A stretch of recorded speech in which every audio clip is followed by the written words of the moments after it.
आदाब, मैं फारूक खान, संपादक इकरा पत्रिका। थार न्यूज़ इकरा पत्रिका के इस चैनल में आपका स्वागत है, आपका इस्तकबाल है।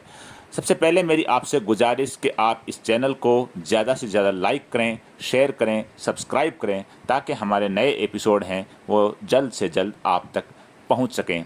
अब आप आज के इस एपिसोड में जो देख रहे हैं वो राजधानी जयपुर के अंदर 29 अप्रैल को मुस्लिम मुसाफिर खाने में ऑल इंडिया मिल्ली काउंसिल की एक मीटिंग आयोजित हुई।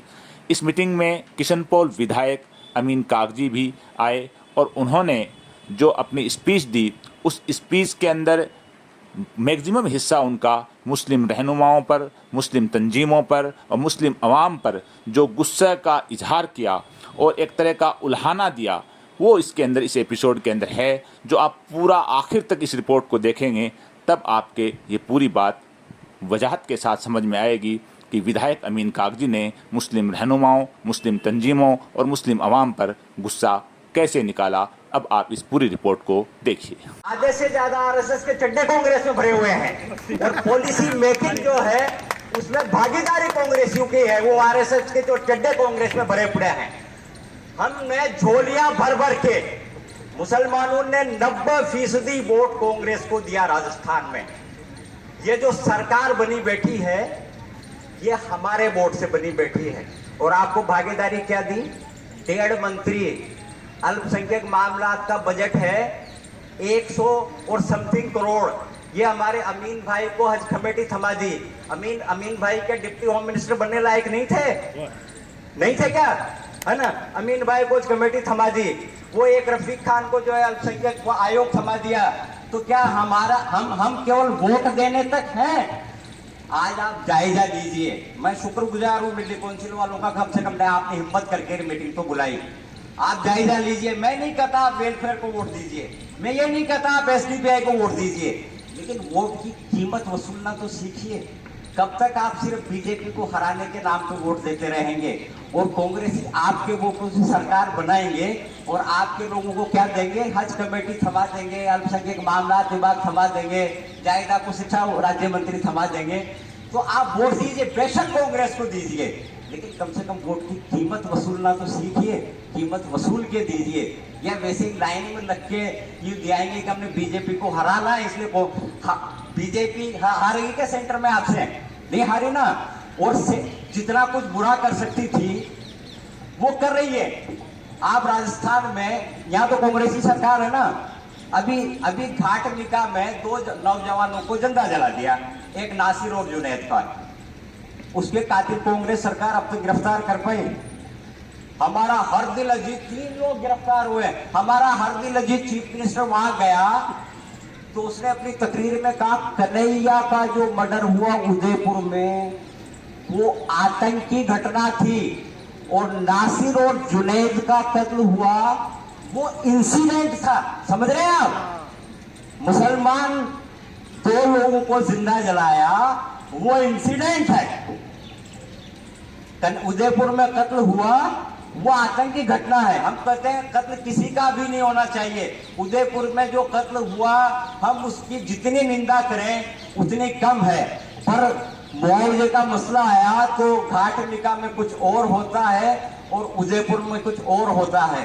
तो क्या कांग्रेस का वोट देने के बाद भी हमारे साथ यही कुछ होगा? इसलिए आप सोचिए। मैं ये नहीं कह रहा कांग्रेस को वोट मत दीजिए।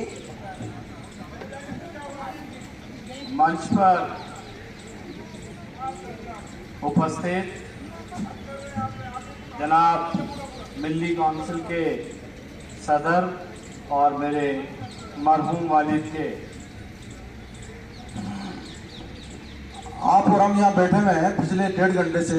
आप ये बताइए कि अभी तक यहाँ से स्टेज से किसी ने ये कहा है कि कांग्रेस को वोट दीजिए मत दीजिए, कांग्रेस की तारीफ की है क्या?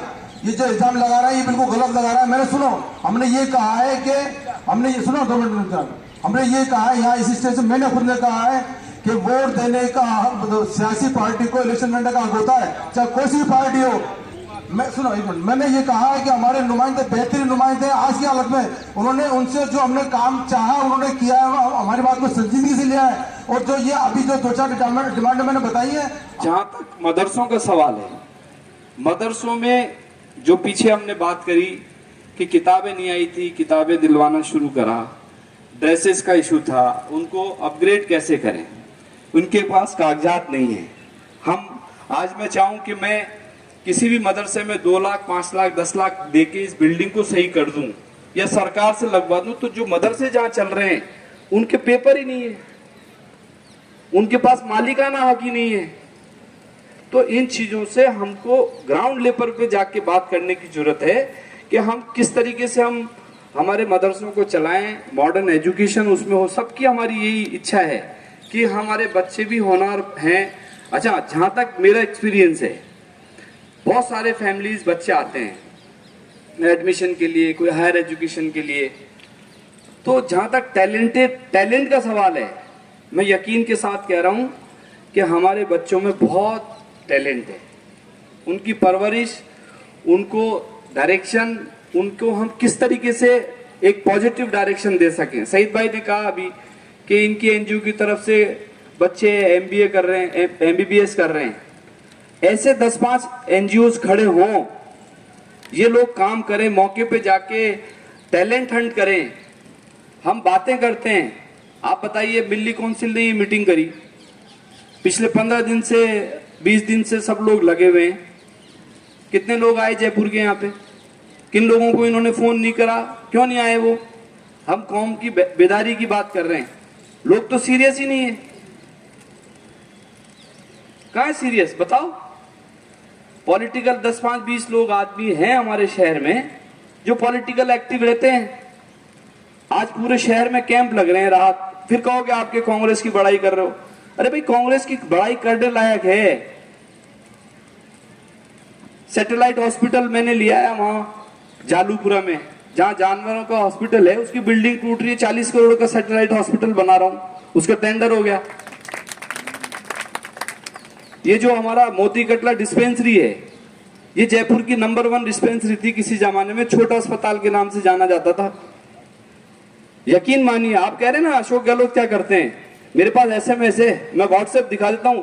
रात को 1:30 बजे मैंने मैसेज किया कि सर मेरे यहाँ पे मोती कटला जो डिस्पेंसरी है वो सीएससी डिस्पेंसरी है, इसके अंदर मदर एंड चाइल्ड हॉस्पिटल मेरे को जरूरत है। यहाँ पे 25 करोड़ रुपए की दूसरे दिन घोषणा करी है उसके लिए मुख्यमंत्री जी ने।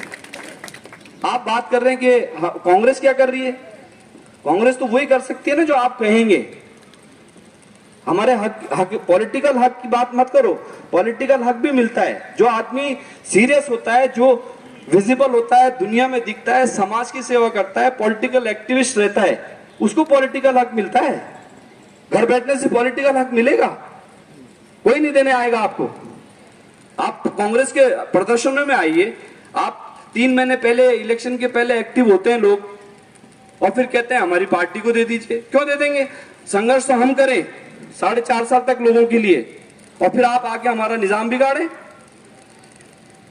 पिछले इलेक्शन में क्या हुआ? 2013 में मैं इलेक्शन लड़ा ना, आप लोग सब साथ थे। कितने उम्मीदवार थे? मैं 8,600 वोट से हारा, और जो मेरे अपोनेंट खड़े हुए थे 36 लोग 4,500 वोट लेके गए। क्यों नहीं रोका आप लोगों ने उनको? आप पॉलिटिकल बेदारी की बात कर रहे हो, सामाजिक बेदारी की बात कर रहे हैं ना हम, क्यों नहीं रोका आपने? जाके रोका क्यों नहीं? फिर पिछला इलेक्शन लड़ा मैंने, 56 लोग थे, राजस्थान का सबसे बड़ा बैलेट पेपर था मेरा, मैंने एक को भी नहीं बैठाया। बात यही कर रहे हैं ना हम, इसीलिए बैठे हैं आज के हम। हमारे माशरे को कैसे सुधारें, हमारी बेटियां कैसे पढ़ें, हमारे बच्चे कैसे पढ़ें। आज हॉस्टल की बात आई, भाईजान ने अभी बात करी, मैंने इसमें कोई शक नहीं है। मैंने आपके सामने मंत्री को, आपने शब्बीर भाई थे, सब लोग थे, हम लोग मंत्री से मिले, जाके दूसरी जमीन मांगी, जमीन आइडेंटिफाई करी। कल उसका हमने एप्लीकेशन डाल दी, उसकी मंत्री के यहाँ से सैंक्शन में फाइल चली गई। वो हॉस्टल भी बनवा रहे हैं हम आपका, हमें पता है हमें क्या करना है, लेकिन पॉलिटिकल मजबूरियां होती हैं, बहुत सारी भागदौड़ होती है, इधर है उधर है।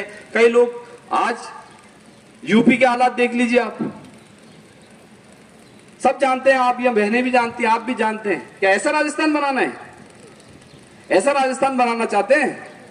कोई बात नहीं, 50 खड़े हुए 70 खड़े हो जाओ मेरे खिलाफ, रफीक भाई के खिलाफ खड़े हो जाना, उसके खिलाफ खड़े हो जाना। तो जो मदद करते हैं, आज थाने में जयपुर के जितने भी थाने हैं उसमें जाके कहे कोई आदमी के कि कोई माइनॉरिटी का आदमी वहां परेशान है, किसी का एक्सटॉर्शन हो रहा है, किस लिए नहीं हो रहा? क्योंकि आपने ताकत हमें दी, हम भिड़ जाते हैं जाके। मत दो ताकत, फिर जाना थाने में। इसलिए बातें लॉजिकल करनी चाहिए। हर चीज हर आदमी को नहीं मिलती है। जिसका जो हकदार है, जो मेहनत करता है, संघर्ष करता है, लोगों के बीच में रहता है, गरीब की मिस्कीन की मदद करता है, वही आदमी तो पॉलिटिक्स करेगा। पता नहीं हिंदुस्तान भर की पार्टियां यहां आ जाएंगी, मुसलमान सीधी कौम है, बहुत सीधे हैं, बहुत शरीफ हैं, सब बेकार की बातें ही करते हैं कि हम ये हैं वो, मुसलमानों को बदनाम करते हैं लोग। इससे समझदार, इससे सीधी कौम कोई है ही नहीं। जैसे चाहो वैसे मना लो, जैसे चाहो इनसे काम करा लो, लेकिन पॉलिटिकल विजन, आपका एकेडमिक विजन क्या है, आप बच्चों को कैसी तालीम देना चाहते हैं, आप किस तरह के काम करना चाहते हैं, इसके लिए हम सबको बैठकर, अब ये मिल्ली काउंसिल में 25 साल से देख रहा हूं, 25 साल से पूरे राजस्थान के हर मुद्दे पे बात करते हैं ये, लेकिन इन्होंने 20 दिन से संघर्ष करा। आए कितने लोग? क्यों नहीं आते इनके साथ लोग? कौन इनकी आवाज बनेगा? इनकी आवाज तो हम ही बनेंगे, हमको ही साथ लगना पड़ेगा ना इनके। तो मैं ये कह रहा हूं आपसे कि पॉलिटिकल काम हम पे छोड़ दो, और कोई आदमी पॉलिटिक्स में एक्टिविस्ट होके काम करना चाहे तो हमारे पास आओ, हम उसको प्रमोट करेंगे। मेरे यहां जब इलेक्शन थे, जब मैं एमएलए बना तो 3 पार्षद थे मुस्लिम, आज 12 पार्षद हैं, क्योंकि उनको अपलिफ्टमेंट करा ना हमने, उनको आगे प्रमोट करा कि लड़ो इलेक्शन, जीतो, काम करो लोगों के बीच में। कोरोना में किशनपुर विधानसभा क्षेत्र की बात बताता हूं, रामगंज पूरे हिंदुस्तान का मॉडल बन गया कि सारे रामगंज में तो सारे के सारे जो लोग हैं ना, वो कोरोना बम हो गए है। बैठी है मेरी बहनें सारी, ये रामगंज की हैं, इनसे पूछो, इनके घर पे नहीं गए हमें, एक एक के घर पे जाके 98,600 पैकेट खाने के पहुंचवाए मैंने, पैकेट सरकार से 98,600। एक एक आदमी का डेटा दे सकता हूं कि उसका मोबाइल नंबर क्या है, किस दिन कितने तारीख को उसके यहां खाना गया। तो कौन करता है ये? आपने ताकत दी जब ही ना। मुख्यमंत्री जी से कहा, सब तरफ से बंद कर रहे थे, रामगंज को सील कर दिया। मैंने कहा साहब आपने सील करवा दिया, ये ना ठेला जा सकता है, ना सामान जा सकता है, ना दूध जा सकता है, ना फल जा सकते हैं, ना सब्जी जा सकती। हमारे यहाँ तो रोज डेली मजदूरी करते हैं, और शाम को लाके जब आता है काम करके तो 250-300 रुपए लेके आता है, तो खाना लेके आता है घर पे, बच्चों को खाना खिलाऊंगा। हमारे पास कहाँ है यार 1-2 महीने का खाना? हमारे पास नहीं है खाना, सरकार पहुंचाए। तो मुख्यमंत्री जी ने साफ कहा उस टाइम, जोगाराम जी कलेक्टर थे, कि अमीन जितने सामान चाहे इसके रामगंज में भेज देना। ये बात थे। और कलेक्टर साहब का रात को मेरे पास 11:30 बजे फोन आया कि आपको जितना सामान चाहिए हम देंगे। 98,600 पैकेट बंटवाए हमने। तो हमें आपने ताकत दी है, या हम ही तो आपकी ताकत है। हम कब कह रहे हैं कि हम तो कुछ भी, हम ही है सब कुछ, आप कुछ नहीं हो। सब कुछ तो आप हो भाई, आप कहोगे जो ही करेंगे हम। आपने हमें 5 साल की नौकरी दे दी, अब 5 साल की और दोगे तो कर लेंगे, नहीं घर चले जाएंगे, इसमें क्या है? लेकिन ये एक हरेसमेंट होता है ना, माउथ हरेसमेंट, पब्लिसिटी हरेसमेंट, ये व्हाट्सएप यूनिवर्सिटी, जितने लोग पिछले 15 दिन से इस हॉस्टल के बारे में चर्चाएं कर रहे हैं यूनिवर्सिटी पे, इस पे अपने व्हाट्सएप पे, वो लोगों को आज आना चाहिए था, बात करते ना मेरे से, यहां मैं जवाब देता कि रफीक भाई कुछ नहीं कर रहे, अमीन भाई कुछ नहीं कर रहे, फलाना कुछ नहीं कर रहा, मिल्ली काउंसिल नहीं कर रही, ये नहीं कर रहे, वो नहीं कर रहे। मैदान में आइए, सवाल तो मैदान में जवाब मिलते हैं। हमारी आदत नहीं है कि व्हाट्सएप यूनिवर्सिटी पे जवाब दें, उससे इख्तलाफात बढ़ते हैं। कभी आज तक रिएक्ट नहीं करता, देखता हूं चुप हो जाता हूं, कोई बात नहीं, सब्र भी अल्लाह ने दिया है। इसलिए आपको सीरियस होना है। बहुत ज्यादा बोल गया, उसके लिए माफी चाहता हूं। लेकिन बच्चों को एजुकेशन, हॉस्पिटल में इलाज, ये किस तरह से हो, ये बात देखने की जरूरत है। मैं तो मिल्ली काउंसिल के जितने भी यहाँ दानिश्वर बैठे हैं, जितने भी लोग बैठे हैं, आप भी मिल्ली काउंसिल से जुड़े हुए हैं, एक ही बात कहूंगा कि अब इलेक्शन आ रहे हैं।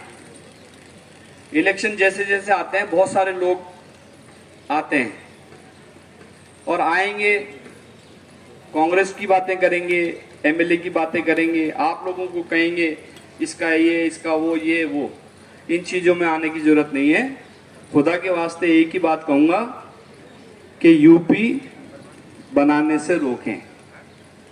यूपी बन गया ना तो ये मीटिंग भी नहीं हो पाएगी। ये जो मीटिंग कर रहे हैं ना आप, ये मीटिंग भी नहीं होती है वहां। ये जो बैठे थे ना, अगर ये व्हाट्सएप चला देते तो ये सभी पता नहीं किस किस चार्ज में थाने में होते। हाँ, और नमाजें रुक रही हैं, जोहर की नमाज भी होने वाली है, अजान हो गई। मैं तो ये कह रहा हूं कि आप बिल्कुल फिक्र ना करें, हिम्मत से रहें। वक्त बदल रहा है, नजरिए बदल रहे हैं। जो जुडिशरी दबाव में है, वो जुडिशरी अब रिलैक्स फील कर रही है अपने आप को। कल 3 फैसले आए इनके खिलाफ, समझ रहे हैं आप बात? तो ये क्यों हो रहा है? ये इसलिए हो रहा है कि राहुल गांधी, फिर मैं राहुल गांधी की बात कर रहा हूं, आपको शायद नागवार गुजरे, 4,500 किलोमीटर, 3,500 किलोमीटर, 4,000 किलोमीटर जो शख्स पैदा चला है, उसका डर है। समझ रहे हैं आप बात? जिसके वालिद चले गए, जिसकी दादा चली गई, दादी चली गई, आज उससे ये पूछते हैं ये लोग कि तुमने क्या किया? है कोई ऐसा मर्द जो घर से बॉम्ब ब्लास्ट में 303 की 37 गोलियां खा के आदमी घर जाके बैठ जाता है कि मेरी दादी को खत्म कर दिया, अल्लाह के वास्ते मेरी जान बख्श दो, मैं तो घर चला जाऊंगा? वो तो आपके लिए है। किसके लिए लड़ रहे हैं राहुल जी? हमारे लिए लड़ रहे हैं ना, देश को बचाना है। संवैधानिक संस्थाएं खतरे में, बैंकों में क्या हो रहा है पता है आप सब लोगों को? आपको नेशनलाइज बैंक में कोई आपके आगे जो लगा हुआ है ना एम, उसमें लोन मिल रहे हैं? मिल रहे हैं क्या? किसी को बताइए। सारे जयपुर के जो डेंसी पॉपुलेशन माइनॉरिटी के एरिया हैं भाईजान, आपको भी बता रहा हूं, 0 ब्लैक लिस्टेड, रेड जोन। हम तरक्की कर पाएंगे?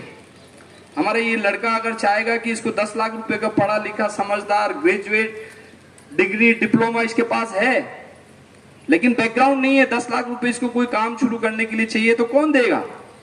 बैंक तो नहीं दे रहे। तो ये ऐसे हालात अगर बनेंगे देश में, तो हम सब लोगों को खड़ा होना पड़ेगा। स्कीम्स को भूल जाइए। अशोक गहलोत जी की स्कीम की कोई बात नहीं कर रहा मैं। कौमी हम किस तरह हमारे अस्तित्व को बचा के रखें। लड़ाई अब क्या है आप समझिए। लड़ाई अब हमें अपने आप को बचाने के साथ हमारी कौम, हमारे बच्चे, हमारा मुस्तकबिल, इन बच्चों का कैसे महफूज रहे, इस पे चर्चा करनी है भाई। कॉलेज, स्कूल, मदरसे हम कर रहे हैं और करेंगे, लेकिन इनके अब तो जानो माल की हिफाजत करना जरूरी हो गया। जितने भी यूपी में बड़े बड़े सेठ साहूकार थे, उनके हालात क्या है, सब छोड़ के चले गए। चुन चुन के उनको कोई ईडी, कोई सीबीआई, कोई क्या सब खत्म कर दिया। मैं तो एक बात अंत में कहूंगा, आप दिल छोटा ना करें, हिम्मत से साथ रखें, और जो आए उनको अल्लाह ताला ये तौफीक दे कि हम इस जज्बे के साथ खड़े रहें। जो नहीं आए उनको अल्लाह हिदायत दे कि व्हाट्सएप यूनिवर्सिटी से बाहर निकलें, लोगों की मदद कैसे हो। जो हमारे लिए फिक्रमंद है बैठे, 80 साल की उम्र में आपको बुला रहे हैं, कौम की बात करेंगे, आइए। कौन है ऐसा आदमी, क्यों बुला रहे हैं? ये एक 40 साल की उम्र के जैसे ये भागते रहते हैं। लतीफ आरको साहब, ये शब्बीर कारपेट साहब बैठे हैं, मैं 25 साल से देख रहा हूँ। जरा सी कोई बात होती है, जयपुर के मुसलमानों को इकट्ठा करते हैं, बताइए क्या करना है मुसलमानों के हक में, क्या अच्छा होगा। इन लोगों को आइसोलेट करते हैं लोग। इनका क्या है? इनको इलेक्शन लड़ना है? क्या मकसद है इनका? इनको कोई महल बनाने हैं? क्या फायदा लेना है आपको इकट्ठा करके? कुछ नहीं लेना। मगर लोग जो करना चाहे उसको कैसे रोकें, इस जहनियत से बाहर निकलिए और अल्लाह ताला हम सबको हिम्मत दे। आने वाला वक्त बहुत बहुत ब्राइट है, बहुत ब्राइट है। मैं यकीन के साथ कह रहा हूं, बहुत ब्राइट है। ये सब चीजें, ये बड़े बड़े जो दरख्त बन के बैठे हैं, ये सब जड़ों से उखड़ के चले जाएंगे तूफान में। और जो बाहर से आएंगे लोग, टोपी वाले, दाढ़ी वाले, वो बरगलाएंगे मुसलमानों को। सतपाल मलिक, फिर थोड़ा सा बोल रहा हूं क्योंकि आज बोलने का मौका दे दिया आपने। सत्यपाल मलिक गवर्नर थे पुलवामा के टाइम पे। पिछले 5 दिन से आप देख रहे हैं वो बोल रहे हैं ना। आप सबने, किसी ने सुना उनको? सबको ध्यान है ना। कल उनको 6 घंटे सीबीआई ने बुलाया है। सच्चाई बोले तो हमारे एक टोपी वाले बाबा कल से उनके खिलाफ बोल रहे हैं कि सत्यपाल मलिक ने क्यों बोला। तो कनेक्शन समझिए। जो आदमी बीजेपी की हकीकत बयान कर रहा है और जो सेकंड बीजेपी है वो उसकी मजम्मत कर रहे हैं कि ये सतपाल मलिक ने क्यों बोला, इसको समझ रहे हैं ना। तो ये चीजें आएंगी, इन चीजों से हमको रूबरू होना है और इससे लड़के आगे निकलने की सोचिए। बहुत सारी जिम्मेदारियां हैं, बहुत चैलेंज है लाइफ में, बहुत चैलेंज है। हम बच्चों को कैसे संवारें, निखारें, इनको पढ़ाएं, लिखाएं, इनका मुस्तकबिल कैसे अच्छा हो, इस पे सोचने की जरूरत है। आप सबने बुलाया, बोलने का बहुत सारा वक्त दे दिया, बहुत बोल लिया, उसके लिए बहुत बहुत आपको शुक्रिया। और आप लोगों को कोई शिकायत है तो मैं आपका भाई हूँ, अकेले बैठिए, गुफ्तगू करिए, कोई शिकायत है बताइए। हर संभव जो गवर्नमेंट से काम हो सकेंगे उसको कराएंगे। बहुत बहुत शुक्रिया। अस्सलाम वालेकुम। आपके गुजार करना चाह रहा हूँ। मालपुरा में ईद के दूसरे दिन कुछ छोटी मोटी खटपट हो गई, उसके अंदर हमारे 10 तो गैर मुस्लिमों की FIR दर्ज कर ली, 40 आदमियों को गिरफ्तार कर लिया, 100 आदमियों को नामजद कर दिया। ये इस गवर्नमेंट में हमें ऐसी तवक्को नहीं है, मेहरबानी करके उसे सॉल्व करवाएं। जवाब देता हूँ। अभी आपके यहाँ आने से पहले एक डेलीगेशन मेरे से मिला, यहीं बैठे हैं वो लोग। जिस दिन ये घटना हुई उस दिन मेरे पास तुरंत 2-3 फ़ोन आए। शकूर भाई, हमारा शेरम, ये हमारे आफ्ताब भाई और सब लोगों के इनके फ़ोन आए कि वहाँ ऐसा मसला हो गया। मैंने इमीडिएटली SP से बात करी, आप समझिए, और SP साहब से बात करके उनको हिदायत दी कि आप इनके काउंटर मुकदमे दर्ज कराइए, समझ रहे। लेकिन कमियां हमारी भी रहती हैं।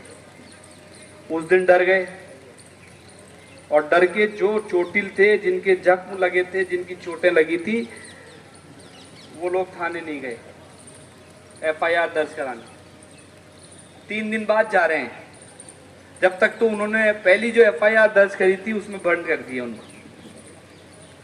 फिर मैंने परसों बात करी और इंशाल्लाह कल मैं इनका एक डेलीगेशन लेके आपको भरोसा दिला रहा हूँ। मंडे को DG साहब से मिलेंगे, मुख्यमंत्री जी के संज्ञान में लाएंगे और हर संभव जो मदद हो सके यूँ करेंगे। शुक्रिया।